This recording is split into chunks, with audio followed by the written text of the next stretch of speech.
jamais les groupes armés au Congo. Nous soutenons l'état de siège. Merci au président de la République. Nous avons la victoire. Dieu est au contrôle. Ça ne va pas. Yeah. Ça ne va pas. Ça ne va pas. Dans mon pays, ça ne va toujours pas. Ça ne va toujours pas. Ça ne va pas. Ça ne va pas. Ça ne va pas. Yeah. Ça ne va pas. Ça ne va pas. Dans la partie est de mon pays. Oh. Nous sommes derrière le FARDC, soutenons le FARDC, la société civile, soutenons la vision du président de la République. Pourquoi c'est calme? Pourquoi c'est silence? La communauté internationale, pourquoi vous ne dites rien? Il y a de cela des décennies.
Madame, Messieurs, bonjour, bonsoir, bienvenue à ces nouveaux numéros de votre magazine HK Today, votre magazine d'information générale qui vous aime bien suivre tous les jours sur notre chaîne. Aujourd'hui, 9 février 2022, nous sommes encore de retour chez vous pour échanger autour de ces thèmes. Vous l'avez d'ailleurs bien remarqué sur notre affiche. Il s'agit, nous revenons aujourd'hui sur la question de cet incident qui s'est produit à Kinshasa. Rappelez-vous, il y a quelques jours, 26 personnes ont trouvé la mort dans cet accident. 26 personnes mortes par électrocution. Je rappelle que nous sommes à Kinshasa, dans ce petit marché qu'on appelle Matadi-Kibala. Alors, ces 26 morts, pour votre information, seront enterrés ce vendredi. C'est la date retenue par l'hôtel de ville pour leur rendre les derniers hommages. Alors, la question a été débattue à tous les niveaux et de différentes manières. Aujourd'hui, nous revenons sur la diaspora congolaise, la diaspora qui n'a pas toléré cet accident, puisque la diaspora a constaté, d'après ce que j'ai eu comme information auprès de la diaspora a constaté une négligence de la question par les autorités de la place, et la diaspora se décide de prendre cette question en charge. Voilà pourquoi nous tentons aujourd'hui d'en savoir un peu plus avec la diaspora, représentée ici par les forums des intellectuels congolais de l'étranger, dans cette structure que nous appelons FIS. Alors, nous allons échanger autour de la question. La diaspora fait un constat amer par rapport à cette situation et propose des solutions concrètes. Alors, nous avons 4 personnes pour en parler aujourd'hui. Je vous invite à suivre cette émission qui sera une émission importante avec beaucoup d'informations pour vous. Alors, j'ai 4 personnes aujourd'hui. Pour la première fois, nous recevons 4 personnes pour échanger autour de cette question, très impliquées dans cette question de ces morts de Matadi-Kibala. Ils disent, en tout cas, 26 morts de trop. On ne peut pas rester silencieux par rapport à la question. La première personne qui est notre invitée de ce soir, nous sommes en Afrique du Sud pour recevoir notre invité Bernard Mwanda, ingénieur électricien. Il est depuis l'Afrique du Sud. Monsieur Bernard Mwanda, bonjour et bienvenue dans cette émission. Bonjour, merci beaucoup, monsieur Honoré. Notre deuxième invité, c'est monsieur Célestin Galamouloumé. Célestin Galamouloumé, Il est ingénieur électricien aussi, basé au Canada, précisément à Calgary. Monsieur Célestin Galamouloumé, bonjour et merci d'être avec nous dans cette émission. Bonjour Ashka et merci de l'invitation. Notre troisième invité, je pense que vous les connaissez déjà. Il s'agit du docteur, disons, docteur Joël Ngoyi, docteur Joël Ngoyi Chiso. J'ai d'ailleurs un peu du mal à prononcer les noms Chiso. Alors, docteur Joël Ngoyi Chiso, je l'appelle docteur puisqu'il est spécialiste docteur en management et commerce international depuis USA Charlotte. Bonjour, monsieur Joël Ngoyi, docteur, et bienvenue dans cette émission. Merci beaucoup, monsieur Ashka, et toujours très content d'être invité sur votre chaîne qui, aujourd'hui, brave tous les esprits en donnant la nouvelle correcte. Merci beaucoup. Merci, je suis content pour ça. Notre quatrième invité, c'est Maître Dieudonné Kandolo, spécialiste des droits que nous avons toujours, qui est notre consultant maison. Mais Maître Dieudonné Kandolo est avec nous. Maître Dieudonné, bonjour et bienvenue encore une fois dans cette émission. Bonjour, monsieur Honoré, merci. Très content de vous retrouver tous, chers amis. Si vous avez remarqué, vous l'avez bien remarqué, il y a des invités qui ont toujours été les nôtres dans cette émission. Alors, pour commencer aujourd'hui, je l'ai bien expliqué aux invités et à vous qui suivez cette émission. Nous sommes déjà nombreux en train de suivre l'émission. Partagez l'émission, dites aux autres que Ashka Today est en direct aujourd'hui avec une émission spéciale sur les 26 personnes mortes dont le bilan a été revu à la baisse. On en parle et voici ce que propose la diaspora congolaise. Alors, je commence avec vous, Monsieur Bernard, vous qui êtes ingénieur, électricien depuis l'Afrique du Sud. Est-ce que vous avez appris cet accident de Matadi Kibala? Quelle a été votre première impression? Comment vous avez accueilli cette question, puisque c'est dans votre domaine des électriciens, je dis? Tout à fait, merci pour la parole. En fait, ma première réaction était simple. C'est quelque chose à laquelle je m'attendais. Nous visitons souvent les Congo et nous conduisons sur les routes. Nous pouvons voir ce qui se passe. Partout en dessous des lignes, nous pouvons facilement remarquer l'absence de l'autorité de l'État. En ce qui concerne la loi proprement dite qui, en matière de construction, par exemple, nous remarquons qu'il y a des habitations, les gens ont construit, on a des activités en dessous des lignes, sur les emprises de lignes, on a des gens qui ont bâti, on a des gens qui font différentes activités. Et ça, normalement, dans notre domaine, ça ne peut pas se faire. Pourquoi? C'est simple. Les accidents arrivent et les lignes tombent, ça arrive de temps en temps. Et quand un tel accident arrive, et quand il y a des activités en dessous, il y a des maisons, les dégâts sont énormes. Donc, c'est quelque chose qu'il faut interdire à tout prix. Alors, la présence de ces activités, la présence des structures en dessous de ces lignes, donc c'est inévitable. C'était qu'une question de temps pour que ce qui est arrivé arrive. Ce n'est pas une situation qui est juste à Kinshasa, mais c'est une situation qu'on voit partout au pays. Donc, ce n'est pas la première fois que ça arrive. On a commencé déjà l'émission. Et je suis sûr et certain que ça va arriver encore si personne ne prend action pour le moment. D'accord. Voilà. Donc, je comprends que ça, c'est une erreur ça ne se fait pas ailleurs. Voyons ce que M. Célestin, lui qui est aussi ingénieur, nous dit. M. Célestin, est-ce que c'est une erreur, comme l'a dit M. Bernard, ou c'est un accident qui peut arriver et ça peut déjà arriver peut-être... Est-ce qu'on a déjà constaté un tel accident ailleurs? Oui, merci Ashka pour la parole. Moi, ce que je peux dire, quand j'ai vu cet accident, j'ai dit c'est vraiment déplorable. C'est la négligence et de l'État et de la société de distribution. Pourquoi je dis ça? Parce que je sais que je me suis en même temps spécialisé en sécurité. Et dans le terme de sécurité de travail, nous disons que tout accident peut être évité. tout accident peut être évité. Alors, si un tel accident arrive, je ne suis pas d'accord avec ni le gouverneur, ni le porte-parole du gouvernement que c'est un accident, ça peut arriver. Il y a de la négligence quelque part. Et nous allons entrer dans le détail pour le démontrer. Merci. Voilà, nous irons dans les détails tout à l'heure. Alors, voyons ce que Dr Joël Ngoï nous dit. Dr Joël, vous aussi, vous êtes de la diaspora congolaise. Vous avez appris cet accident. Peut-on dire que vous êtes dans la même logique avec M. Bernard et M. Célestin, qu'il s'agit d'une négligence de la part des autorités congolaises et non d'un accident qui pouvait être évité?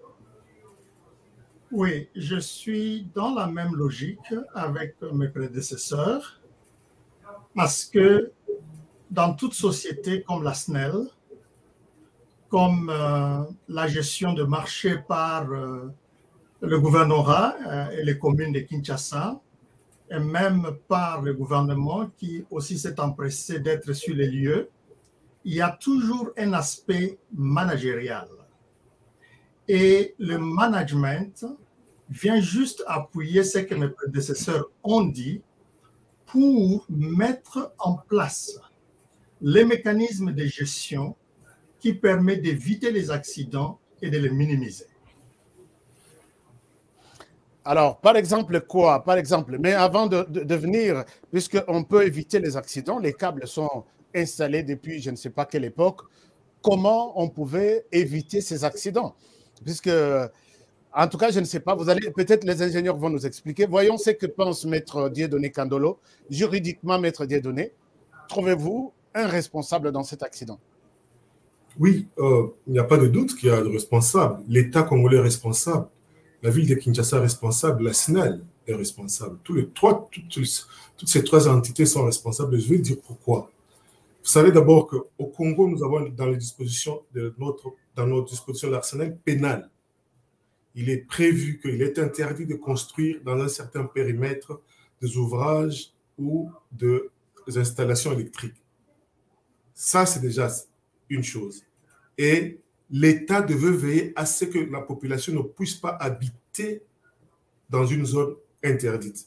L'État avait le devoir de veiller à ce qu'il n'y ait aucune activité commerciale ou permettre à même une seule personne de passer en dessous des installations électriques. Mais qu'est-ce qui s'est fait? Qu'est-ce qu'on a constaté?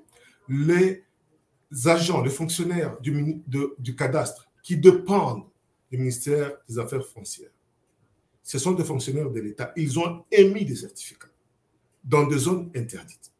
Il y a aussi le concours pour octroyer ces terrains ou permettre à ce que les gens aient des activités commerciales dans les zones interdites. La ville de Kinshasa a aussi autorisé.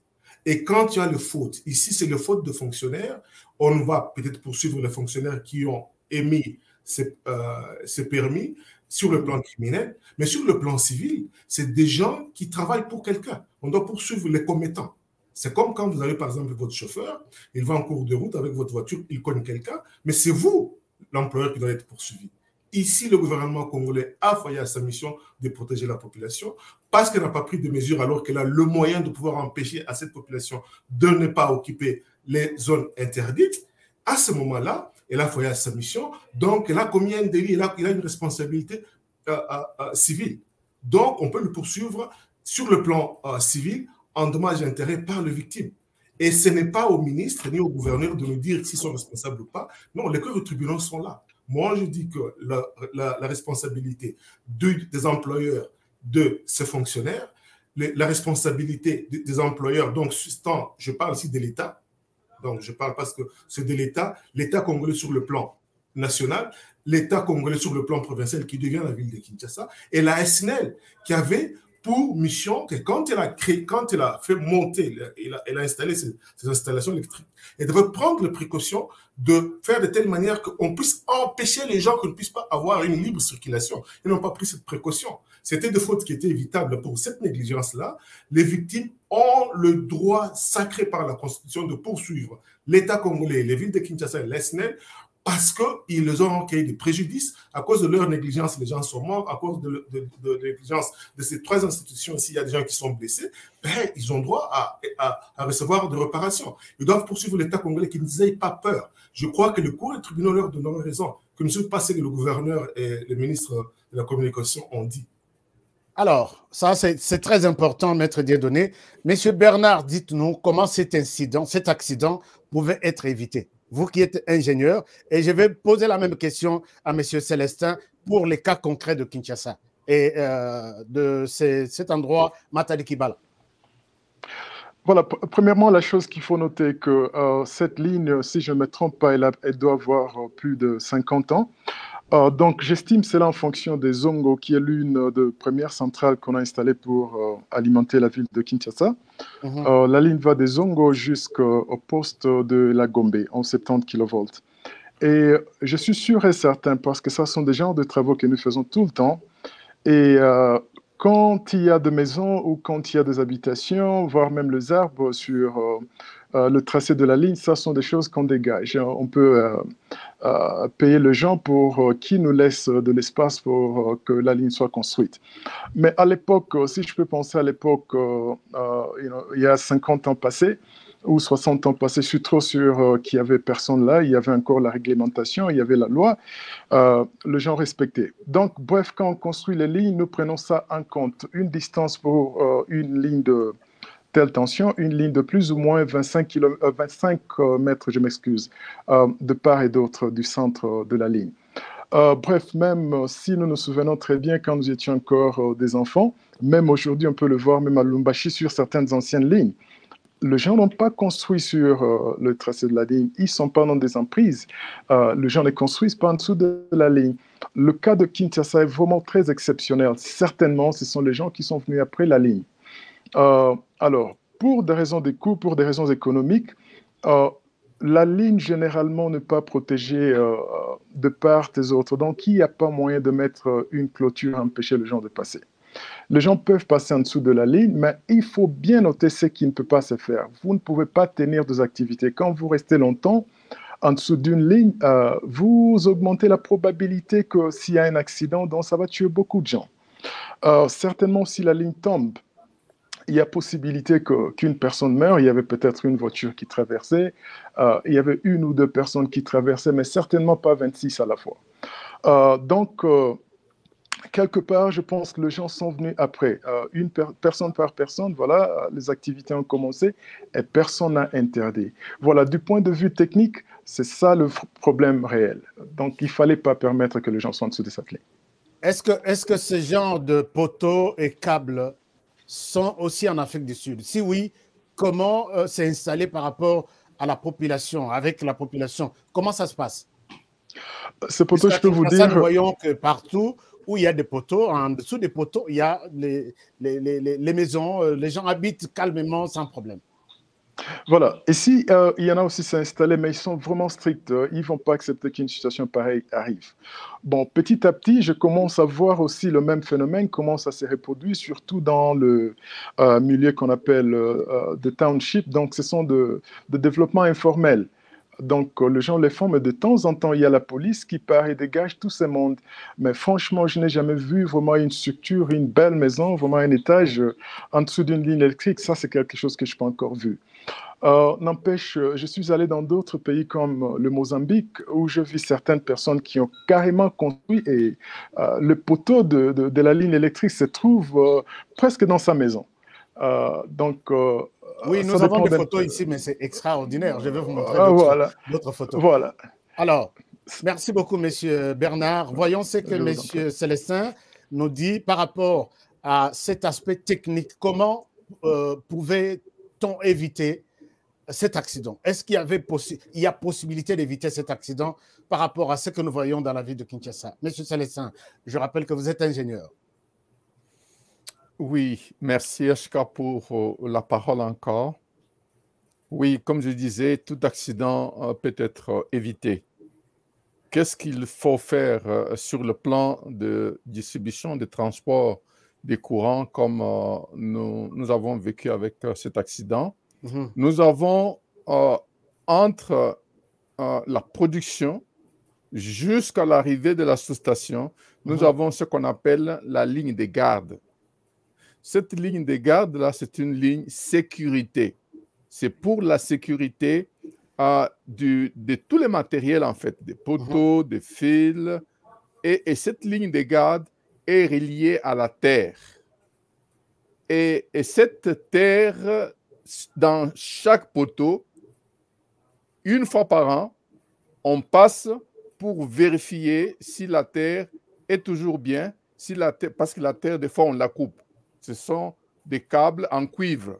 Des fois, on coupe, et si ceux qui sont la direction de transport de ligne ne s'est pas rendu compte qu'à ces poteaux, il n'y a plus de terre, s'il y a la foudre, en ce moment-là, et la pylône ne sera pas protégée, et même les gens ne seront pas protégés parce que la ligne peut tomber, ainsi de suite.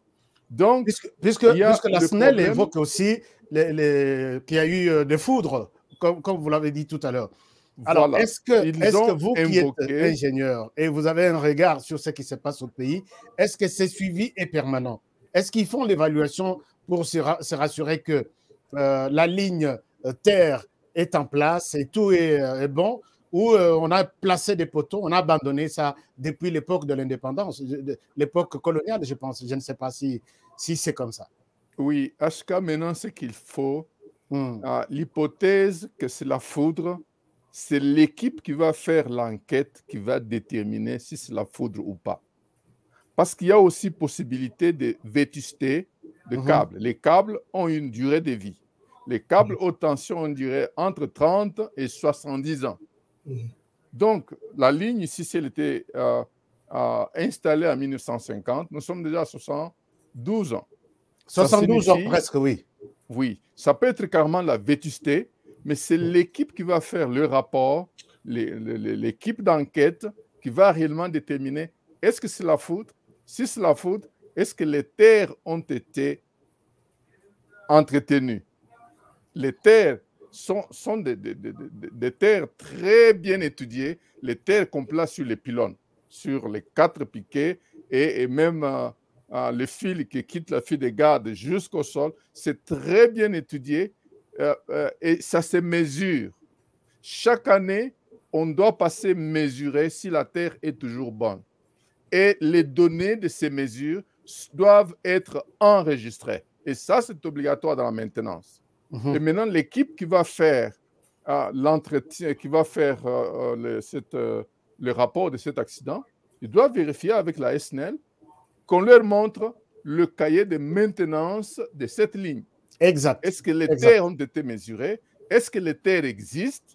Voilà pourquoi on dit que ça, c'est vraiment un accident qu'on pouvait éviter si la maintenance avait suivi.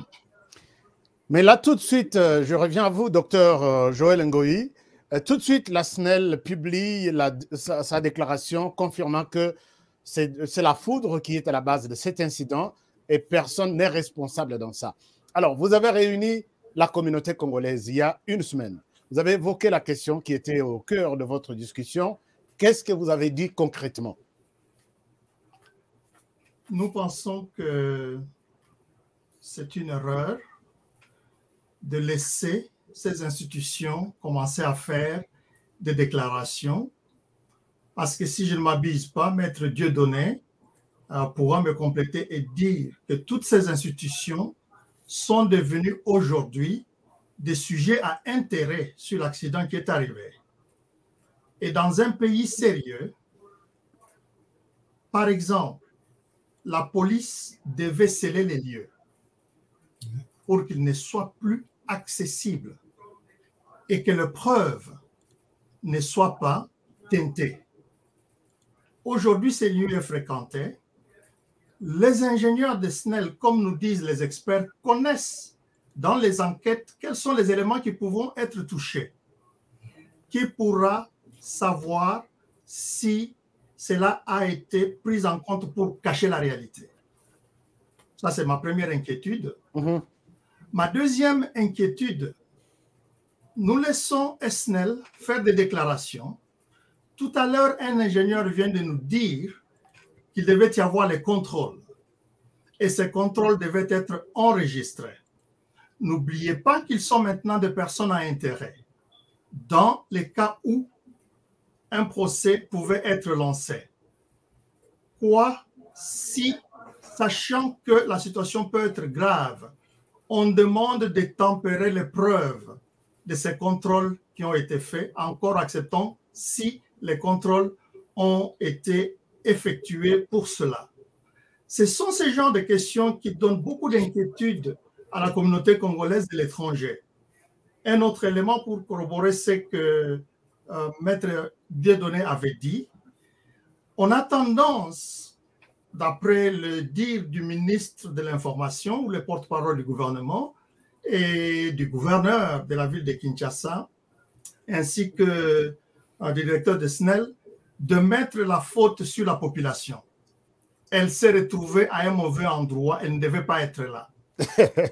Personne ne conteste cela. Et nous voulons dire ici à nos compatriotes qu'on ne pense pas qu'en Occident, on est mieux organisé pour obéir à des principes comme ceux-là.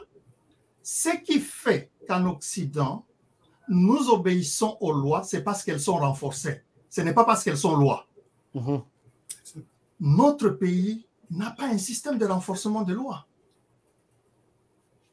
Qui est passé sur ces lieux pour nous dire qu'il existe dans le code pénal une telle loi de ne pas construire sous les pylônes et a demandé que ça soit renforcé? Qu'on nous présente ces rapports. Et ce sont là les questions majeures que notre communauté congolaise de l'étranger est en train de demander. Ici, nous sommes sidérés de voir que les victimes sont victimisées 2 fois. Vous êtes ce que vous êtes aujourd'hui, vous êtes mort parce que c'est de votre faute. Mais quel est le rôle du gouvernement? C'est de protéger la population. Exact. Comment l'a-t-elle protégée? On nous donne des preuves. Quel est le rôle du gouvernement? Parce que n'oubliez pas que SNEL, ce sont ces agences. Comment l'autorité de régulation, ici le ministre de l'Énergie ou le secrétaire général dans ces ministères, ont suivi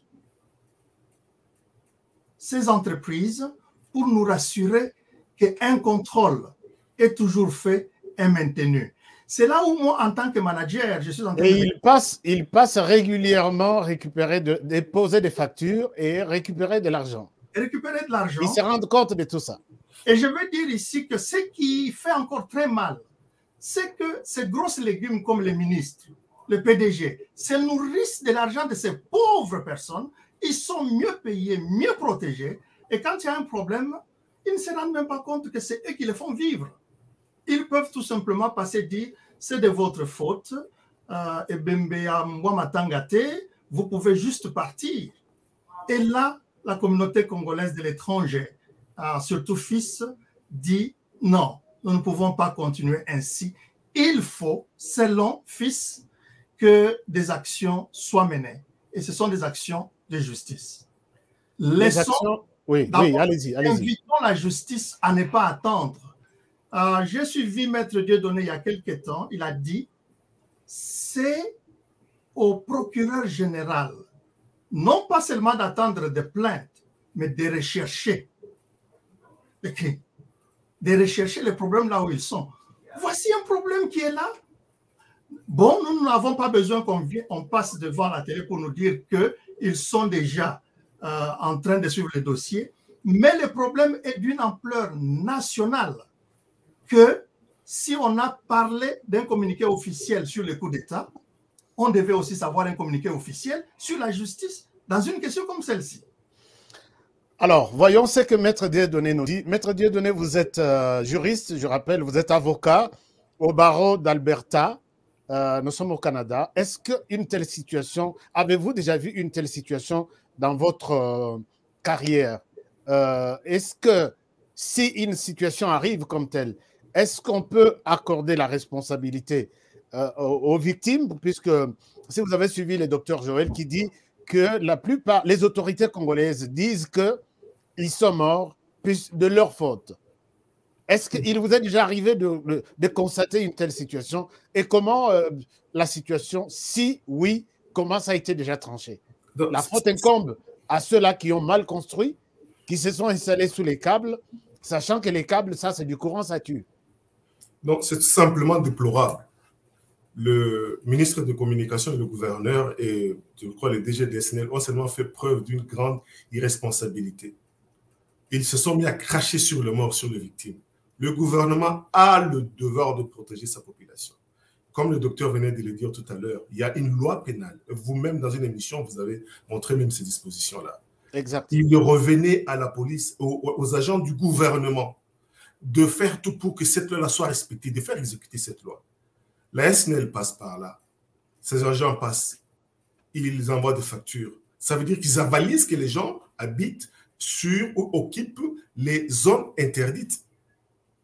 Et alors aujourd'hui, quand un accident arrive, alors qu'eux savaient très bien qu'il y avait la possibilité qu'il y ait un accident et parfois un accident mortel, ils n'ont rien fait, ils n'ont pas alerté le gouvernement, ils n'ont pas demandé à ce que le gouvernement puisse faire décupir toute cette population. Elle est totalement responsable.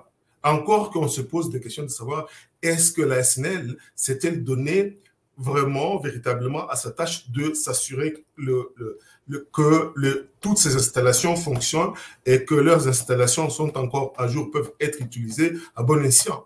Et tout ça, c'est de la matière qu'une enquête judiciaire devra nous révéler. Et si on était vraiment dans un pays qui tient au respect, à la rigueur de la loi, au respect de sa population, le PDG de l'SNL devait démissionner immédiatement. La DG qui est à Tundu.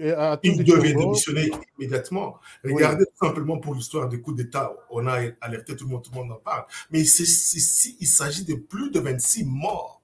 Nous allons pas en parler. Quels sont les effets? Combien d'orphelins y a-t-il aujourd'hui? Combien de veufs ou de veuves sont là maintenant seuls? Et combien de personnes sont blessées, ont des blessures peut-être qu'ils vont avoir durant toute leur vie? L'État congolais, par exemple, l'État congolais avait le devoir de s'assurer. C'est pas pour rien que la population sur un territoire s'est choisie d'être représentée par un groupe de gens qui s'appelle gouvernement. C'est pour que ce gouvernement-là, cette structure-là, puisse sauvegarder les intérêts de tout le monde. Alors maintenant, ceux qui sont au gouvernement, tant au niveau de la ville de Kinshasa qu'au niveau central, nous avons le ministre des Affaires foncières, nous avons le ministre de l'Énergie, c'est des gens qui sont responsables. En principe, ils pouvaient démissionner, le Premier ministre pouvait exiger qu'ils puissent démissionner, mais ce n'est pas le cas. Au Congo, on comprend, on n'a pas cette habitude, cette logique, cette valeur et grandeur de pouvoir démissionner, mais la responsabilité de l'État congolais est totalement engagée. J'encourage la population, tout le monde, les victimes, d'aller saisir le cours des tribunaux. Ils vont finir par avoir raison. Il faut qu'ils saisissent. L'État a failli à sa mission. L'État a failli à sa mission à tous les niveaux, au niveau du gouvernement central, au niveau national et au niveau du provincial avec la ville de Kinshasa, ainsi qu'au niveau même de l'entreprise publique qui est là, parce que la SNL, c'est une société de l'État, elle a aussi failli. La population a le droit d'être protégée. Quand l'État ne le protège pas, il faut poursuivre. Il faut qu'on paye les dommages d'intérêt à ces victimes par le gouvernement du Congo, par la ville de Kinshasa et par la SNL. Ils ont droit à ces dommages d'intérêt qui ne puissent pas reculer. Ils ont droit à aller par une action en responsabilité civile, une responsabilité délictuelle. Ils vont y aller, ils vont avoir droit. C'est net et clair. Ce que le gouverneur a dit, j'étais sûr que le gouverneur n'avait jamais parlé avec son conseil juridique. Je suis très sûr que le ministre de Communication n'avait pas du tout parlé avec leur conseil juridique, parce que s'ils avaient parlé, ne fût-ce qu'avec leur conseil juridique, ils ne seraient pas capables de venir tenir aussi de propos aussi irrespectueux vis-à-vis de moi, aussi irresponsables comme ils l'ont fait. Ça prouve que l'État congolais, on ne fonctionne pas encore. On veut créer un État de droit, mais on ne respecte pas le principe de base d'un État de droit. Exact. Alors, puisque vous évoquez ces propos du gouverneur vis-à-vis des morts, ça me donne cette idée de vous proposer cette petite vidéo qui a été critiquée dans tous les sens. J'ai besoin aussi de votre analyse par rapport à ça. C'est par rapport à ces morts-là. Alors, suivez ça. Je reviens à vous tout de suite avec vos analyses par rapport à ça. Il faut que Ebembe na ambulance Ebembe Bamembe na Corbira, il faut que cercueil ce cercueil na Corbira Ebembe na ambulance Ebembe Renseignez-vous, bon, c'est bien. D'abord, du ministère. Bagmango n'a pas véhicule. Et bien, Bagmango n'a pas ambulance. Alors, na mboka biso to faire na ba défi ambulance pour tête maintenant ambulance c'est pour la bateau malade donc soit mon maladie na tio ambulance na nous hôpital ba nous soigner so to kufi et kufi so kufi bon nous sous na ambulance na ba sac bon. Alors, chers invités, je reviens à vous, Monsieur Célestin. Apparemment, vous bougez la tête. C'est comme si cet extrait de vidéo vous a un peu secoué. Qu'est-ce qui se passe? Comment vous l'avez, puisque nous avons évoqué la question des morts tout à l'heure, ce qui est arrivé, l'incident est arrivé. Je ne souhaite pas vous montrer les images qui sont horribles et la déontologie ne me permet pas de vous le montrer, mais cet extrait a été critiqué dans tous les sens. Est-ce que c'était à tort ou à raison qu'on a critiqué Jean-Tini Ngobila, le gouverneur? Monsieur Célestin. Oui, merci HK pour la parole. Je pense que le gouverneur est sur une autre planète. Parce que partout où nous sommes ici, on transporte les morts. Quand un accident arrive et que les ambulances arrivent, les ambulances prennent les morts pour les amener à l'hôpital pour que la mort soit déclarée. Mais lui, il dit les ambulances... C'est pas un camion approprié pour prendre les morts. L'ambulance, d'après le gouverneur, c'est pas... allez-y, monsieur. Non, monsieur moi je pense qu'il est dans un autre monde. Ce n'est pas dans notre monde moderne ici où on peut nous dire qu'on ne peut pas transporter les morts dans les ambulances. Non, c'est illogique. C'est illogique. Monsieur Bernard, comment ça se passe en Afrique du Sud? Quand il y a un incident comme ça, il y a peut-être des morts et des vivants. Et quels sont les camions qui arrivent pour prendre les morts et prendre les vivants, ainsi de suite? Dites-nous comment ça se passe en Afrique du Sud. Bon, ils sont un peu organisés. Ce qu'il faut dire que normalement, s'il y a un mort, on les appelle, mais les véhicules qui transportent les morts ne sont jamais loin. Est-ce que chez nous, nous en avons? En cas de besoin, si le véhicule qui transporte le mort ne sont pas disponibles, l'ambulance certainement doit transporter les morts vers l'hôpital. Ces propos, vraiment, c'est vraiment l'arrogance. Là, je ne sais pas vraiment nos autorités d'où ça sort. Vraiment, ça fait mal. C'est inexplicable. Inexplicable. Docteur Joël Ngoyi, vous avez un mot par rapport à ça? Oui. Moi, j'offre 3 possibilités au gouverneur Ngobila. Allez-y. La première possibilité, c'est qu'il doit tenir à son honneur et démissionner. Mais ça, c'est très fort. Il doit démissionner, oui, dans le pays. On n'a pas cette habitude-là en RDC de démissionner. Et si nous avons commencé à avoir la culture d'une démocratie transférée pacifiquement, ces autres éléments, qui sont les éléments de cette démocratie, doivent suivre. S'il ne démissionne pas, il faut que l'Assemblée provinciale lui retire la confiance et décide sa déchéance. La troisième possibilité, c'est de laisser la justice le mettre en examen. Parce que, premièrement, avant qu'on arrive à cette situation, est-ce que le gouverneur Ngobila n'a pas des yeux pour voir combien la ville de Kinshasa est mal gérée? La saleté, le bouchage des caniveaux, le marché insalubre, les routes défoncées, bientôt 4 ans. Et les routes n'ont même pas de bande, juste la peinture, juste pour séparer les lignes. Oui. Il n'y a même pas de feu de circulation. Donc, il y en a 17. J'ai fait un tour à Kinshasa avec ma voiture, j'ai conduit. Je me suis rendu compte qu'il y avait 17, dont 4 étaient en panne, donc 13 fonctionnaient pour la ville de Kinshasa. Donc, le gouverneur doit démissionner ou être mis en examen. Le président provincial de l'Assemblée provinciale, parce que c'est lui qui est son patron, il n'a pas fait son travail non plus. Nous n'avons pas entendu une déclaration quelconque des députés de la ville de Kinshasa. Et encore la plus grande déception, les députés de l'UDPS. Rien du tout. Mais là peut-être, docteur, je ne vous coupe pas la parole, mais j'ai suivi les députés qui disent que Ngobila sera toujours protégé puisqu'il fait partie de l'union sacrée de la nation. C'est impossible, cette thèse-là, d'une quelconque démission ou un départ quelconque, quoi. Néanmoins que le peuple sache et que sa conscience à lui sache que d'après la marche normale des choses, c'était sa déchéance. S'il continue à gérer, il gère par défi, comme disait Mobutu un jour. Il gère par le soutien des forces extérieures. Mais n'oublions pas que ce genre de gestion, à la fin, Ngobila pourra ne pas peut-être être reconduit gouverneur, ou il ne pourra peut-être pas se présenter, mais c'est le chef de l'État qui endosse la responsabilité d'un tel bilan. Parce que, n'oubliez pas que Kinshasa, c'est la ville, c'est la capitale, c'est la ville des institutions. C'est le miroir même du pays. Quelque part, le chef de l'État doit dire un mot, même dans les réunions à huis clos. Dire, moi aussi, je regrette, j'enlève ma confiance sur Ngobila, aux autres institutions qui en ont le droit de le faire. Jusque-là, à tous les niveaux, c'est le silence. N'oublions pas qu'il y a des expressions que j'aime beaucoup en français. C'est sur le silence. La première expression dit « qui ne dit mot consent ». Dans ces silences, qui consent aux actions d'Ngobila? La deuxième expression dit « on répond un imbécile par le silence ». La population meurt, 26, elle crie, mais il y a un silence. Évidemment, on va me dire qu'il n'y a pas un silence. On a décidé d'enterrer, le gouvernement a pris la responsabilité. Pour quelle raison le gouvernement a pris cette responsabilité?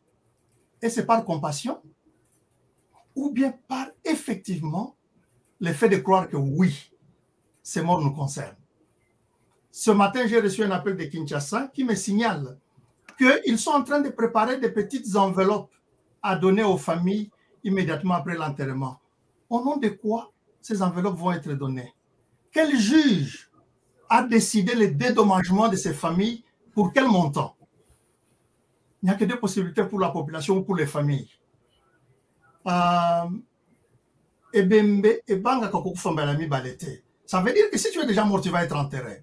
Exact. Ces familles qui ont été dépossédées de leurs membres de famille, qu'ils ne courent pas derrière ces petits gestes de $1000, $2000, $3000.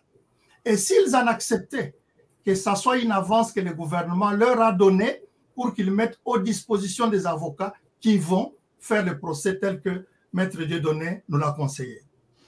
Alors, puisque vous parlez de ces dommages et intérêts, parlons-en. Qu'est-ce que vous avez prévu? Là, je reviens à vous, Monsieur Célestin. Qu'est-ce que vous avez prévu, vous, de la communauté congolaise à l'extérieur du pays? Vous avez sûrement une idée. Les constats, vous l'avez fait, c'est vraiment un constat amer, mais vous avez des actions que vous prévoyez entreprendre. Parlons-en. Qu'est-ce que vous prévoyez? Qu'est-ce que vous comptez faire?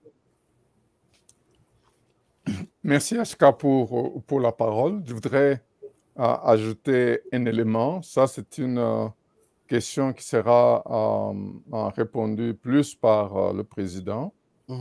Et ce que moi, je voulais ajouter, c'est qu'il faudra qu'il y ait une enquête vraiment sérieuse à cet accident. Pourquoi? Parce que si nous avons des câbles haute tension qui circulent dans tout le pays, il y a les hautes tensions, il y a les moyennes tensions, il y a même des basses tensions qui sont au vu, au-dessus de tout le monde. Même les basses tensions, ça tue. Mais maintenant, si cet accident n'est pas bien analysé, la raison de faire une enquête, un rapport détaillé, c'est pour qu'on évite que ce genre d'accident n'arrive encore nulle part dans le pays. Pas nécessairement à Kinshasa. Ça peut être à Walikale, ça peut être à Tchikapa, ça peut être vraiment que la société qui gère l'électricité dans le pays prenne ses responsabilités pour que là où il y a eu des faillances, que maintenant qu'on puisse mettre des experts pour faire la maintenance correcte pour les installations qui sont là pour la population. Voilà pourquoi j'insiste vraiment pour qu'on ne blague pas avec cette enquête. Si c'est la foudre, on verra le fil brûlé par la foudre. C'est comme le fil brûlé par le feu. On va le voir. Si c'est la vétusté, on verra comment ça s'est sectionné avec la vétusté du fil. Mais l'enquête doit être faite pour le bien de notre peuple. Voilà ce que je peux dire. Et pour les actions concrètes, peut-être sur le plan juridique, ça je laisse au président Joël d'en parler. Merci, M. Célestin Galamolo. Mais vous évoquez ici la question des enquêtes, parce que nous voyons à l'extérieur ici, là où il y a eu de morts, on entoure la zone et on encadre ça pour des enquêtes. On va passer, voir les indices, voir tout ce qu'il y a autour de cette enquête. Mais là, dans ces marchés, les activités ont repris normalement. Alors, Monsieur Bernard, avant que je ne revienne à Maître Dieudonné, peut-être pour aborder la question sur le plan des actions, et Dr Joël, est-ce que vous êtes sûr que la population est préparée? 15 millions d'habitants, c'est Ngobila qui l'a dit, à Kinshasa on a 15 millions, la population est préparée à comprendre comment fonctionne un tel secteur qui est tout à fait un secteur sensible, qui est le secteur de l'électricité. Parce que nous voyons même d'autres Congolais qui sont devenus des ingénieurs, qui se connectent les uns aux autres, ainsi de suite. Est-ce que c'est le même constat que vous avez? Monsieur Bernard, nous revenons à lui. Alors, je reviens au docteur Joël. Docteur Joël, apparemment, Monsieur Bernard est en train d'arranger son téléphone. Docteur Joël, passons aux actions prévues. Est-ce que, oui, vous avez déploré tout ce qu'il y a à déplorer? Quelles sont les actions que vous avez concrètement prévues par rapport à cette question? Les actions prévues sont que le Forum des intellectuels congolais de l'étranger demande qu'une brigade judiciaire soit déjà mise en place pour pouvoir ouvrir les enquêtes. Et que pendant ce temps, les responsables qui peuvent être sujets sur ces enquêtes soient suspendus de leurs fonctions. Ce n'est pas qu'on les révoque. Comme le ministre a dit, on ne va pas se mettre à révoquer à tout le monde. Mais ils sont tout simplement sous un régime disciplinaire qui permet que les enquêtes soient menées sans entrave. La deuxième action que nous proposons, c'est de rechercher dans la ville de Kinshasa des avocats avec un élan patriotique pour être des avocats pro bono de cette situation. Ne pas tout simplement rechercher le paiement, parce que c'est notre peuple. Il n'attend que de nous, qui sommes avocats, qui sommes managers, qui sommes électriciens, les soutiens.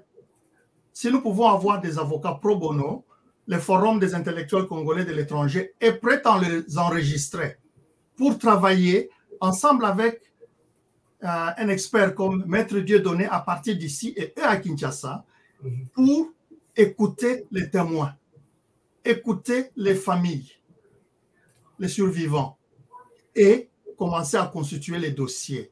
C'est ici où nous devons prouver que nous, le peuple, nous aimons le Congo. Et dans une réunion, j'avais dit, aimer les Congolais, aimer le Congo veut dire aimer les Congolais. Parce que si vous n'aimez pas les Congolais et vous aimez les Congo, vous ne faites rien du tout. L'amour du Congo, c'est une notion abstraite.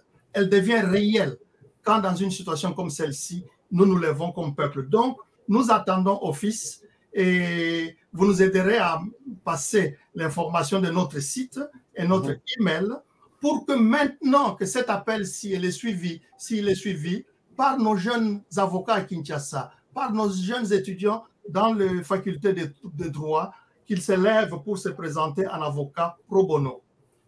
Nous demandons au peuple de cotiser.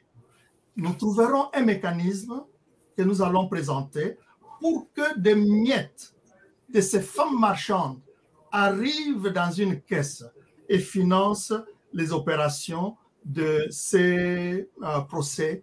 Et nous voulons que le chef de l'État déclare un deuil national. Papa HK. Oui, papa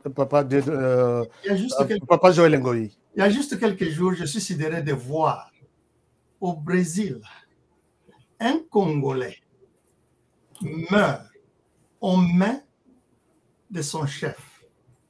Le Brésil fait une marche. Toute la population s'élève. le maire de cette ville va jusqu'à dire que ce lieu devient un mémorial au nom de ces Congolais. Et la famille de cette personne a récupéré la parcelle là où est mort leur frère. Donc, cette parcelle revient à la famille. Je vous assure que les pays démocratiques en séjour ici pleurent même un mort. Mais notre pays ne pleure pas 26 morts. Ceci n'est pas Dieu. Nous demandons que le chef de l'État ordonne un deuil national le jour de leur enterrement. Parce que c'est vendredi, c'est ce vendredi le 11, c'est prévu pour ce vendredi. Le fait que le gouvernement s'est précipité pour prendre en charge les morts montre sa responsabilité. Et cette responsabilité doit aller jusqu'au bout. C'est un deuil national que nous avons qui est là. Et si cela arrive, bien d'autres autorités comprendront que l'année prochaine, les mois suivants, la semaine prochaine, s'il y a une erreur, le gouvernement sera sur mon dos et le pays tout entier sera mis dans un deuil et je ne veux pas cette responsabilité. Merci beaucoup. Alors, Monsieur Bernard Mwanda, je reviens à vous, mais arrangez votre caméra. Vous sortez un peu en opposé là. Alors, là je rejoins Maître Dieudonné Kandolo. Maintenant, la question prend une autre dimension. Vous avez suivi Dr Joël qui pense que la justice doit être saisie et les responsables doivent répondre de leurs actes, notamment les gouvernements. Alors, comment est-ce que vous acceptez, vous avez déjà accepté d'accompagner la communauté congolaise qui va introduire cette plainte? Si oui, par quel mécanisme allez-vous vous déplacer du Canada au Congo ou vous allez travailler avec les avocats de l'autre côté? Et la troisième peut-être sous-question, il y a déjà des enveloppes qui circulent pour des familles de ces victimes. Est-ce que ça suffit? Sinon, quels peuvent être les montants estimés comme dommages et intérêts si la question revient à vous, qui êtes avocat, et vous représentez les victimes dans ce procès, par exemple? D'accord.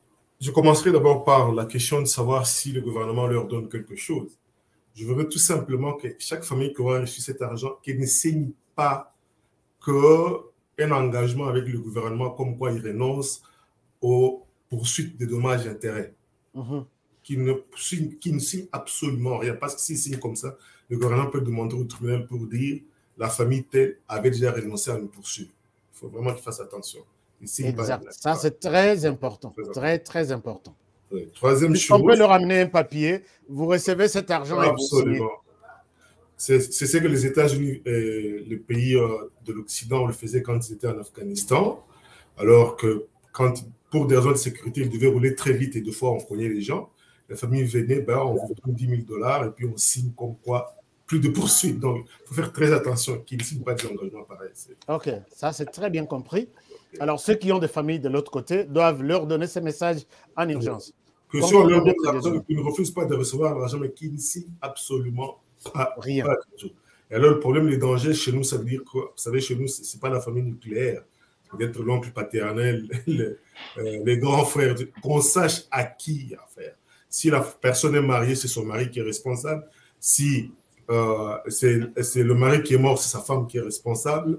Si ils ont des enfants et que les deux sont morts, c'est leurs enfants, l'aîné qui est responsable. C'est tous les enfants qui doivent signer, pas un seul, parce que tous les héritiers sont tous sur le même pied d'égalité. C'est très important, une chose qu'on doit savoir. Si c'est le parent, par exemple, l'enfant qui est mort, les deux parents sont tous responsables. L'engagement signé par un seul parent ne suffit pas. Il faut vraiment qu'ils comprennent ce que c'est. Alors, le dommage d'intérêt vont être calculés par rapport à l'âge de la personne, ce qu'il faisait dans la vie. Par exemple, un médecin meurt à 30 ans. Mais cette personne, vous voyez un médecin qui meurt à 30 ans, un avocat ou un ingénieur qui meurt à 30 ans, vous imaginez qu'il pouvait travailler jusqu'à 65 ans. Combien d'argent il pouvait avoir chaque année? Et puis ça, c'est le dommage d'intérêt qu'on peut calculer. Alors, la souffrance, les enfants qui sont restés sont en train de vivre comment? Tout ça sont des éléments qu'on est en train de regarder à l'intérieur pour calculer le dommage d'intérêt. Et puis, les niveaux de vie, les niveaux, quel est-ce que c'est? Une sentinelle, on va payer le même montant qu'on paierait pour une sentinelle. C'est tout ça, ce sont des éléments qu'on va pouvoir sur le terrain et qu'on apprécierait selon chaque dossier. Pas distribuer 2000. Non, qu'ils ne fassent pas ça parce que ce serait même une insulte que de donner à quelqu'un $2000 pour ce qui est arrivé là-bas. Ce serait une insulte quand même. Okay. D'accord. Alors, par rapport à l'action judiciaire, comment vous allez procéder? L'action judiciaire, que malheureusement, au Congo, on n'a pas ce qu'on appelle action collective, c'est-à-dire les gens pouvaient tous se réunir et aller poursuivre sous une seule action judiciaire. Il faut maintenant que chaque famille puisse poursuivre. Okay. Chaque personne peut poursuivre. Et alors, quand ils poursuivent, ils doivent confier le dossier à un avocat. Comme le président venait de le dire tout à l'heure, si les avocats peuvent accepter de travailler pro bono, c'est une bonne chose. Mais qu'ils sachent que vers la fin, quand ils gagneront le dommage d'intérêt, ils peuvent signer les engagements avec la partie qu'ils ont représentée pour qu'ils puissent toucher un certain pourcentage de ce montant-là, par exemple. Donc, c'est pro bono en commençant parce que généralement, les avocats vous demandent est-ce que vous pouvez leur donner une retainer. C'est en anglais, c'est retainer. Donc, l'argent que vous remettez à côté pour commencer les procédures. Mais comme ces gens-là sont la plupart sont des pauvres, que eux, les avocats commencent, ils donnent, ils font tout, mais vers la fin, ils feront les calculs. Et que maintenant, quand on paiera le dommage d'intérêt, parce que c'est clair que le gouvernement congolais va être condamné si on va en cours. C'est très clair.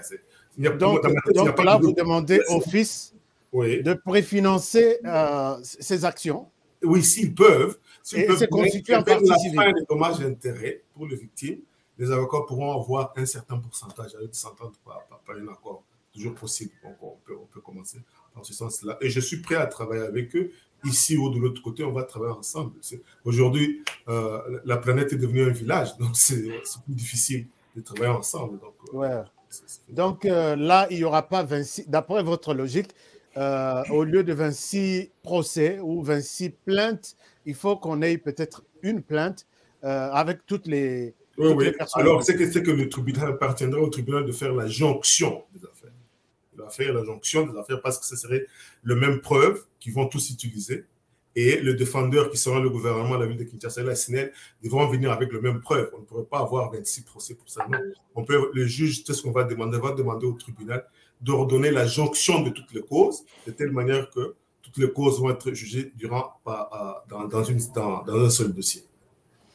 Alors, merci beaucoup, Maître Dieudonné Kandolo. Avant de revenir au président Dr Joël Ngoyi. Alors, Monsieur Bernard, vous êtes de retour avec nous. Une question, je pense, sur le plan technique vous a été posée et vous n'avez pas parlé puisque la connexion nous a un peu posé des problèmes. Est-ce que vous avez un élément avant qu'on revienne sur les actions qui sont en train d'être planifiées? Je pense que vous avez posé la question par rapport à la même population, ce qu'elle peut faire. En fait, je suis sans doute que la population connaît le danger. Mais à mon avis, je pense qu'il faut une très bonne campagne de sensibilisation parce que les gens doivent comprendre aujourd'hui, s'ils rentrent dans le même marché, que ce même problème peut se reproduire n'importe quand parce que nous ne savons pas ce que va arriver à la ligne. Probablement, ils vont remettre encore le conducteur sur la ligne et ça va continuer comme c'était avant. Alors, j'espère que dans cette émission, vous parlerez plus tard. Vous allez demander peut-être, nous avons quelques suggestions que nous allons donner. Si vous voulez, je peux donner maintenant ou bien on donne plus tard. D'accord. On revient pour des suggestions. Je vois Maître Dieudonné qui demande la parole. Maître Dieudonné, vous avez la parole. Oui, Pachka, c'est que veut dire que le gouvernement a le devoir de protéger la population. S'il faut ordonner des déguerpissements, il faut le faire. Évidemment, ils doivent dédommager étant donné qu'ils ont perçu l'argent pour que ces gens puissent avoir des terrains dans ces lieux-là.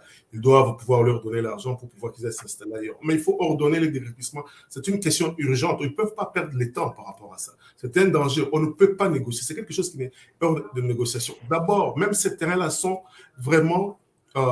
ces parcelles et toutes ces occupations sont construites sur le lieu qui est interdit pour le lotissement. On doit appliquer la loi. Il ne faut pas qu'on renaie froid aux yeux. C'est comme si quelqu'un vient construire à côté d'un aéroport dans une zone interdite, mais déguerpissez-le. Il faut... C'est ça l'état de droit. On ne doit pas négocier avec la loi. C'est ça exactement. Je comprends que ça peut créer des problèmes sociaux, mais mieux vaut être du côté de sécurité. Mieux vaut appliquer les lois. Et c'est ça l'état de droit. C'est ça le prix. Malheureusement, l'initiateur de l'état des droits avait demandé dans un conseil des ministres du 6 janvier ici, il avait demandé qu'on lui ferme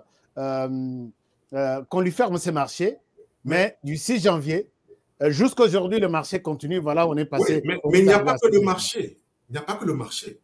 Même toute cette zone, toutes ces constructions doivent être détruites. Toutes ces institutions doivent être détruites. On ne peut pas faire autrement. La loi est la loi. La loi qui a interdit et le besoin même de la protection de la population, c'est impératif.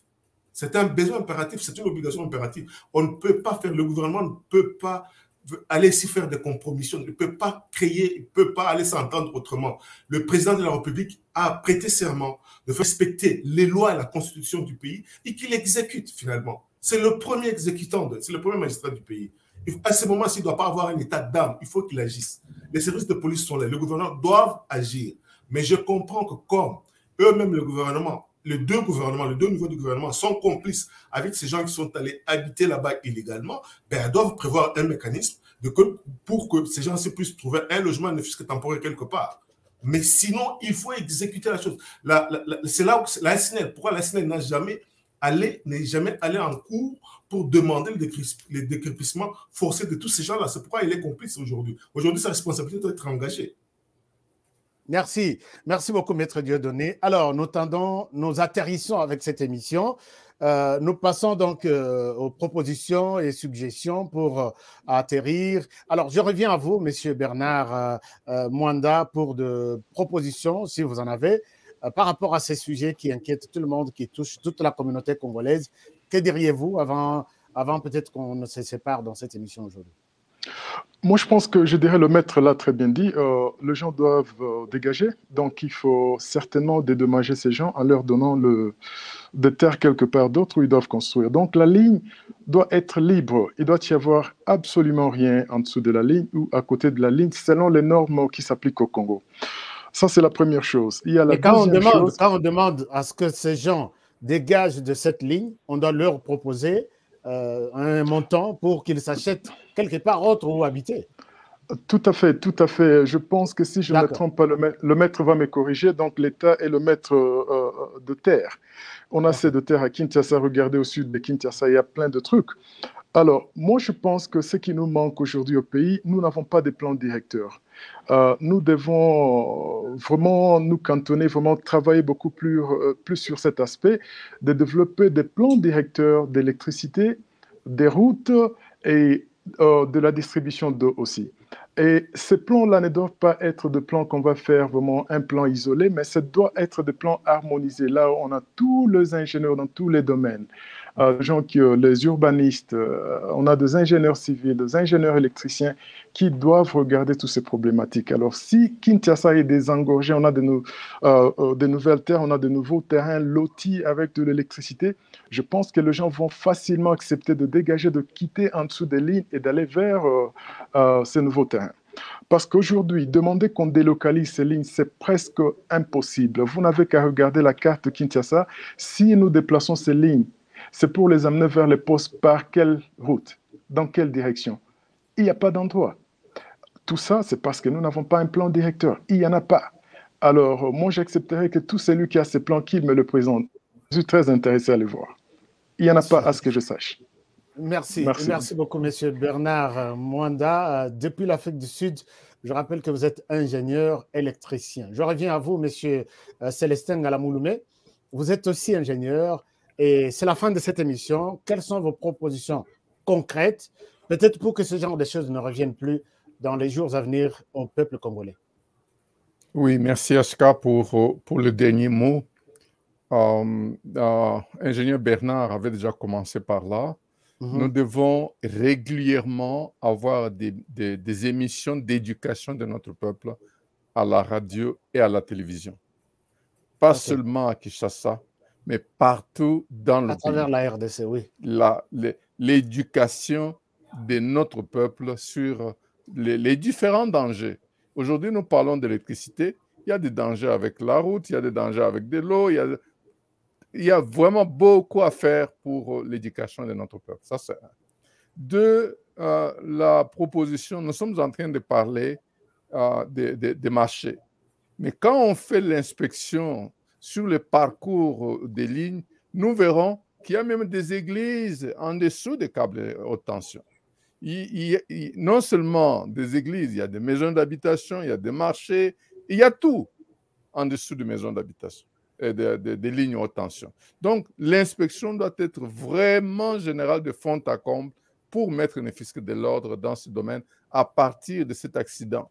Et quand on regarde les accidents, quand on arrive, pour ceux qui ont fait les études approfondies de sécurité, quand on arrive à l'accident mortel, ça signifie qu'il y a eu beaucoup de presque accidents qu'on a négligés. Et il y a eu des simples accidents, il y a eu ceci, il y a eu cela.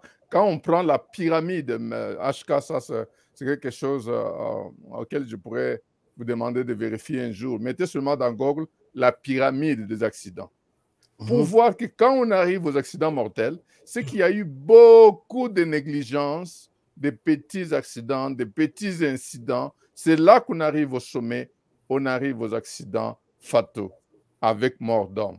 Donc, les enquêtes approfondies et des ingénieurs et des juristes doivent être faites d'une manière systématique quand il y a ce genre de choses qui arrivent. Voilà ce que je propose pour terminer. Merci. En tout cas, merci. Hein, merci beaucoup, Monsieur Célestin Galamouloumé. Là, je reviens à vous, Maître Dieudonné Kandolo, peut-être pour vos orientations et propositions finales qui nous permettront de conclure cette émission pour aujourd'hui. Que diriez-vous? Je dis que la responsabilité de l'État central, donc le gouvernement de Kinshasa, je parle du gouvernement national, est engagé totalement. La responsabilité de la ville de Kinshasa est engagée totalement. La responsabilité de la SNL est engagée totalement. Je demande à la population de ne pas se décourager, d'aller le poursuivre. Et je voudrais aussi, en même temps, exhorter ceux qui sont chargés de faire respecter la loi, d'exécuter la loi sans sentiment et de l'appliquer aveuglément aux besoins. Parce que, comme les ingénieurs venaient de le dire ici, quand il s'agit de la place où il y a l'électricité, c'est un danger. On ne peut pas laisser la population dont on a le devoir de protéger aller y habiter. Ce qui a été fait illégalement. Les gens qui ont permis que les gens aillent habiter là-bas peuvent être poursuivis, ils doivent être poursuivis sur le plan criminel, sur le plan infractionnel, parce qu'ils ont violé la loi. Que ces gens-là se retrouvent en prison, ce sera la leçon pour tout le monde. Et ce qui est arrivé à Kinshasa peut arriver aussi dans toutes les autres provinces. Il est temps qu'on s'assure que la loi et les normes doivent être respectées.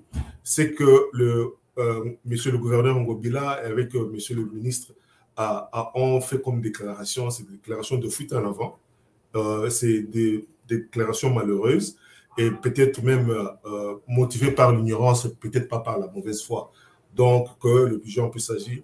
Il y a les associations des avocats qui sont là, les organisations de société civile qui sont là. S'ils peuvent prendre ces dossiers en main pour pouvoir changer la société et pour mettre en mouvement les demandes civiles, les demandes en opération, parce que vous savez, la société, si elle bouge, c'est beaucoup plus grâce aux organisations de société civile que le gouvernement. Le gouvernement voudrait bien qu'on le laisse tranquille, mais ne laissons pas ce gouvernement tranquille. Il faut qu'il rende compte. Merci. Merci beaucoup. Donc, ça ne va pas s'arrêter là. Ça ne s'arrêtera pas aux petites enveloppes qu'on remet aux familles. Ça ne s'arrêtera pas à l'organisation en pompe des obsèques de deuil, mais ça va passer à une étape supérieure. Est-ce que c'est encore votre proposition? Docteur Joël Ngoyi, vous qui êtes président de la fondation, disons, du Forum des intellectuels congolais de l'étranger, vos propositions finales par rapport à l'émission d'aujourd'hui? Notre proposition ou nos propositions finales, d'abord à la diaspora, nous avons toujours pleuré nos compatriotes. Nous avons toujours aidé quand ils sont à l'hôpital, quand il y a des problèmes scolaires, que nous les connaissions ou pas. À cette occasion, mettons-nous encore ensemble pour aider cette population à sortir de cette situation très, très malheureuse. Au FIS, nous pouvons coordonner l'action pour que les petites contributions viennent par-ci, par-là. Ceux qui connaissent notre organisation, nous sommes bien cotés du point de vue gestion des contributions.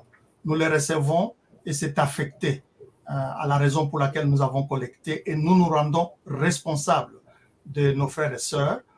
Nous allons bientôt afficher cela sur notre site.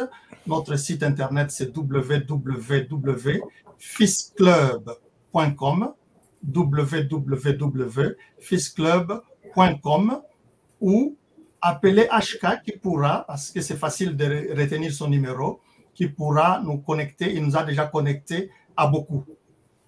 La deuxième proposition que je ferai, c'est du point de vue administration, parce qu'il y a eu des erreurs de ces ministres, de ces administrés, que le Premier ministre se désolidarise du gouverneur de la ville, de la SNEL, pour être au-dessus de la mêlée. S'il ne le fait pas, ceci veut dire que certains de ces ministres ou de ces services doivent être sanctionnés. Et vous savez, quand il y a une sanction dans ces cas, ça entraîne la démission de tout un gouvernement. Oui. Et que le chef de l'État veille vraiment sur cela, parce que, en tout cas, nous pouvons dire, si nous avons parlé ici en citant le nom du chef de l'État, nous savons qu'il est à l'écart de ces problèmes. Son rôle à lui, c'est de parler, il a parlé. Son rôle à lui, c'est de promettre, il a promis. Il n'y a pas autre chose qu'il pouvait faire. Il ne peut pas sortir comme un soldat. Mais maintenant qu'il a parlé, qu'il a promis et qu'il a vu que les choses sur le terrain n'ont pas marché, comme garant de la nation, il peut prendre des décisions sérieuses, graves, qui vont donner des leçons. Parce que vous savez en dernier ressort, il reste celui qui doit sauver cette situation. Merci. Merci beaucoup, docteur Joël. Mais avant que je ne revienne à M. Célestin Galamoulou, mais qui demande la parole, beaucoup de Congolais ont toujours été déçus quelque part par rapport à tout ce que nous proposons, tout ce que nous disons. Ils pensent que les Congolais disent beaucoup, disent trop, proposent beaucoup, mais les actions ne sont pas du tout concrètes. Est-ce que vous rassurez aux Congolais que vous allez commencer ces programmes et vous pouvez revenir ici peut-être dans combien de temps nous faire les comptes rendus? Nous voulons voir ces procès se dérouler à la télévision et nous pouvons passer ça en boucle, en direct. En tout cas, M. HK, FIS est une organisation qui aujourd'hui fait l'honneur des Congolais de l'étranger. Nous avons promis de prendre en charge nos amis de Goma quand il y a eu le volcan. Nous sommes passés par le canal de la fondation Denise Nyakero en collectant l'argent de tous nos compatriotes compte à l'appui. Un chèque a été remis pour être fait. Nous avons promis de nous occuper de la vidéo de Alain Foka pour faire des propositions. Nous avons fait et ça y est là. Nous nous sommes occupés du problème de parcours du chef de l'État sur les tronçons Mbujima et Kabinda pour faire des propositions. La lettre ouverte, elle est là.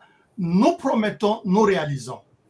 Et je rappelle dans la liste que vous êtes initiateur de la loi accordant la double nationalité aux Congolais de l'étranger. Donc, la loi est presque déjà au Parlement. La loi est presque déjà au Parlement. Donc, FIS a fait la différence aujourd'hui. Nous appliquons le management dans son sens scientifique au FIS. Nous avons planifié, nous avons organisé, nous avons dirigé et nous contrôlons les choses que nous décidons de faire. Si ça n'a pas marché à notre niveau, c'est parce que c'est allé à d'autres personnes qui avaient le pouvoir de continuer, mais qui ont décidé de nous ignorer. Merci beaucoup. Monsieur Célestin Galamoulou, vous demandez la parole. Encore un autre élément à ajouter? Oui, HK, parce que je suis en train de suivre. En même temps, je fais le monitoring de l'émission. J'ai vu beaucoup de gens qui vous ont demandé de faire les résumés en lingala. C'est juste pour être leur avocat. Exact. Je n'ai pas pu lire plus de 300 commentaires ici. My goodness. Alors, on refait les tours en lingala, puisque maman est belé, papa est belé, vandi chez Bango, bazoluka, va comprendre au juste Nini Tolobi. Alors, s'il faut peut-être répondre, monsieur Célestin, na bandeli na yo, donc Zoa Maloba, c'est la biso synthèse, même 3 minutes, comme ça, 3 minutes, ou 2 minutes, 2 minutes, 2 minutes, comme ça, on termine l'émission. Toi aussi, c'est émission. Il y a Makambutu, Tolobeli Lelo. Ashka, lingala na ngeza vraiment mukuse, mais nakoki koloba que en tant qu'ingénieur, nazo mona responsabilité ya makasi na SNEL. Soki balobi kezaki foudre, elingi koloba que basaki maintenance et kokite na ligne de terre, ligne de garde, oyo esaka protection et ya ligne et ya pylône. Donc ba pesa na commission ya enquête ba donner oyo ba kumaki mukoloni basala ki maintenance pour que tous allons vraiment assurer que les responsabilités n'aient pas na bangote. Voilà ce que je peux dire na linga na mon cousin. Merci beaucoup. Alors, Monsieur Bernard, moi, synthèse, il y a analyse na yo lelo sur le plan na linga la na que anglais côté ba canadien, ba américain. Alors, maintenant comme ça la biso moi synthèse na yo makanisi na yo en tant qu'ingénieur na likambo oyo ba congolais to moni 25 familles batikali maintenant na kolela. Alors constat na yo en tant que moto ayebi moto aboanya na makambo etali makambo courant ndenge to benga na RDC pona bandeko nyos balandi peut-être biso bien tena lopoto. D'accord. Merci. Nga pena et pas nga pena eloko na senga na population la biso isa vraiment ba fungo wa misu. Ce qui vraiment moto te que le pango et que moni que le pango est assez à courant ko somba te. Donc oh il est qui déjà mettre ABC biso déjà ndengeni ni to procéder mais banda lelo so qui vraiment zo somba le pango zala maye l'état là vraiment pembeni très bien tala ndinga zala sûr que ligne à courant ezali te ata ba biso que problème ezate papa somba za na zango kitoko ko somba na ote. Voilà. Alors, ndelo konga okyo senga na population na biso no basa l'attention batala na ba plaque aux na ba ligne na et comment mis vraiment très bien que danger des morts donc bobanga dobo kinete lo kona kokyo boma ezaliwa donc to banga courant to pesango respect. Merci beaucoup. Maître Dieudonné Kandolo naibi ke yoza oza juriste, je rappelle que oza mutu ya Mibeko na propos na yo on déplorait d'abord négligence à Bakonzi à tous les niveaux, Bakonzi à ville, Bakonzi à SNEL, et ainsi de suite. On déplorait le fait que les lois Bakonzi qu'on peut savoir vraiment enveloppe pour n'a connu savoir que non courage, ce qui est arrivé, mais pour n'a yo lobby est sous Kawanate. Donc on doit aller un peu loin. Alors moi synthèse par rapport à Makambo Nanzela et Mibeko pour n'a pas congolais au Nyos Bazon en Abisso. Nous aussi la bande de Bolingo, Bakiti sama beaucoup te, voyez que état na biso mbula matériel na biso eza na mbeba toza na mokano na mboka oyo pekisi kokende kotia ndaku na pembeni ya biloko ya électricité l'état na biso asali mosala na ngo te toza la bateau ya gouvernement central bateau ya ville ya Kinshasa basali mosala na bango te ba oyo bapesaki ndingisa wana oyo basinyaki bapapier wana moto oyo soki tomoni apesaki papier wana il faut bapolisier balandela ye akende na boloko. On a l'État, il faut abomisi batu. Batu ya SNEL, qui na devoir, on sait na bango, il faut côté la risque d'installation na bango, ils tambola bien, tous ils tambola bien. Ils ont dit que ingénieur va le voir Makambo et le quoi il est kaki mikole belé, oh mosusu peut-être que les aki foudre, mais ici quand on a est-ce que basalek misala na bango, pour nani le temps où foudre betaki, pourquoi courir et katana quitter automatiquement. Donc baza chaki ba bloko malonga konate. Bakitisate balandela SNEL bakende na tribunal bafunda ville de Kinshasa bafunda état Congo balande biloko yo ba gouverneur na ba ministre balobakite za biloko moko ya buzoba ya lukuta bazoko sabino attention que ba PCO ya $1000 $2000 attention que ozo ko signer te kondimango te boye ba ko boko landela l'état mutuna famille boko zo ata ba $1 million ba $100,000 za biloko salamaka. Boye ba bien que Tozo Senga, comme Konzamboka, président de la République, a sa responsabilité naïe, a appliqué loi à la rigueur à Monyoso. Batonyoso besoin fond de sekanyoso na balongo na bango isikawana pona bolam na bango, puis c'est bango bisika mususu. Et puis président il faut a sanctionner batu oyo asala tuko ba sanctionner batonyoso bazaki ba responsabilité wana. SNEL les a BBC kuna, Villa Kinshasa BBC, gouvernement central à BBC. Population musala l'état ils ont protéger population naïe donc ils ont combat mawate le président de la République a une obligation de protéger population naïe 26 morts aujourd'hui on ne sait pas qu'est-ce qui va encore un autre accident peut encore arriver bah tout le monde peut-être 50 à 2 ceux qui mutumoko car ça koufi ils ont ébélé loi mutumoko déjà trop Congo botele. Merci beaucoup maître Dieudonné Kandolo docteur Joël Ngoyi. Moi, synthèse na yo na lingala comme ça, to silisa, na monisco ba congolais, ba komi ko senga, ba zo senga toutes les langues. Namoni Chambona Sengi na Swahili. Non, non. Alors, docteur, il y a l'autre qui demande en anglais. Non, ban à Londres, ban aux États-Unis. Ceux qui vont quitter, allez-y, auprès de ceux-là qui ont compris. Merci beaucoup. Alors, docteur Joël, moi, synthèse Mouké, comme ça, aussi Lisa. Et vous insistez qu'il faut des nationales, jour Yako Kunda Bande Konabiso.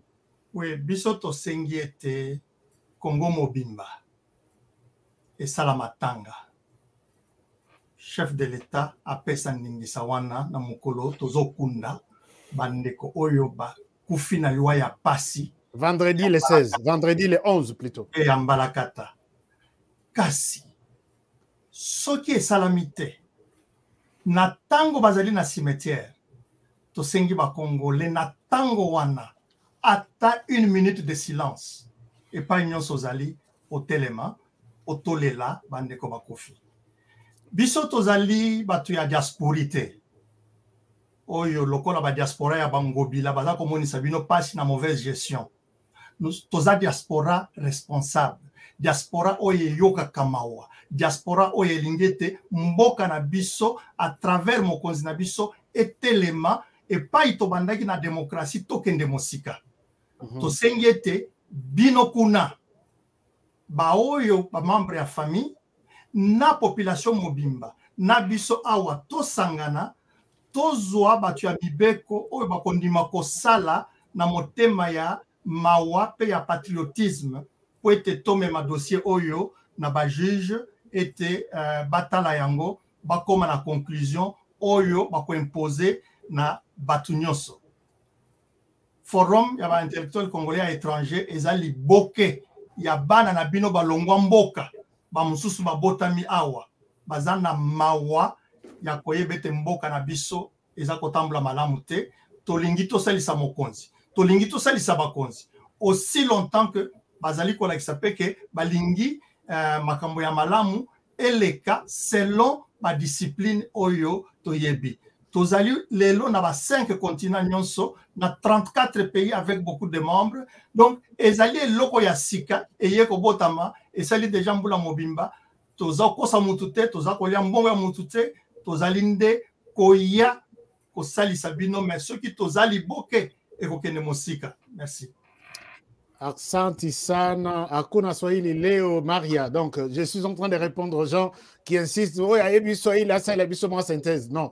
Alors, merci beaucoup. Chers amis, c'est par ici que nous mettons un point final à l'émission d'aujourd'hui. Une émission riche en informations sur cette question qui a touché tous les Congolais à travers le monde. Il s'agit de l'incident, de l'accident qui est arrivé à Kinshasa au niveau du marché Matadi Kibala, causant la mort de 25 Congolais au courant de la semaine. Ces Congolais seront inhumés ce vendredi 11 février 2022. C'est le programme qui nous est parvenu.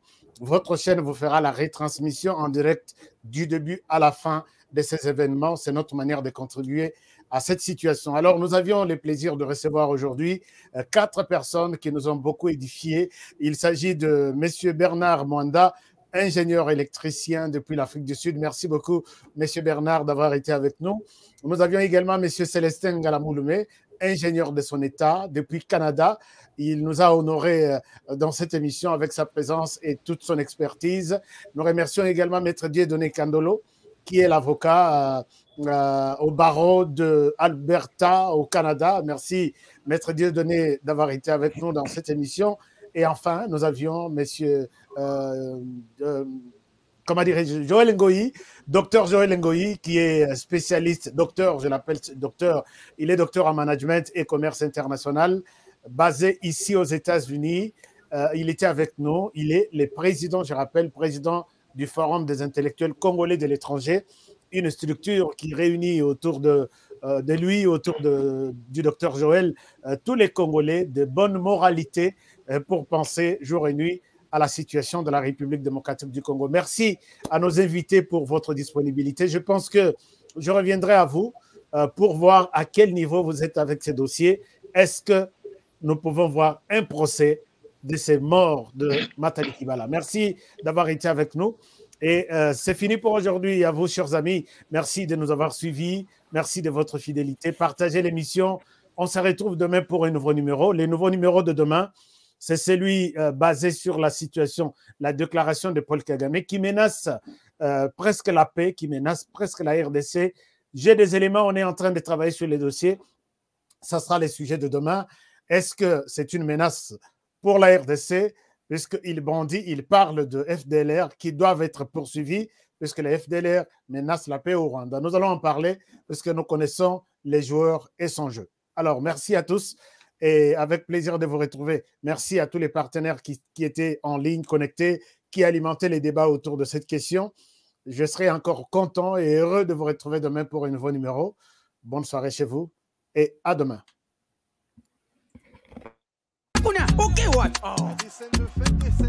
Eh bien, foutez! Faut classement. Il fallait tirer Mourinho Kotoyo. Bon, Mbappé, tu es what? Abetira what? Yango te kada fouter. Mbappé, sanga kotinga match oyo. Papa. Ngidi. Wow. Ibenga sonye baka kidoko te. Bofingi pe mingi. Okazi yango yo. Boko te. Yomogo goje, goje, yomogo, yomogo, yomogo goje, goje, yomogo, yomogo. Bon marqué? Jeu de 5 billes, c'est simple et facile. Et Beta Makanambumao, ils en a 4 lettres. P, passe. C, conserver les ballons. R, ravir les ballons. Et M, marquer le but. Marquez seulement 5 billes au commis champion.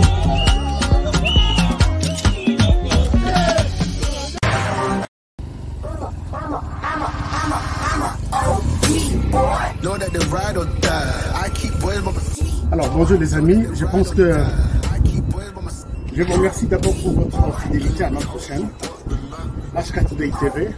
Merci de votre fidélité. Merci de nous faire confiance. Nous sommes là tous les jours sur notre chaîne, tous les jours du lundi au samedi à partir de 20h sur de Kinshasa. Et je vous encourage de rester avec nous, je vous encourage de vous abonner sur notre chaîne pour des bonnes analyses, des excellentes idées sur le plan politique, économique, social, ainsi de suite. Nous sommes là pour vous faire du bon travail. Et nous avons un petit conseil pour cette année 2022. Ne jamais abandonner. Never give up. N'abandonnez jamais.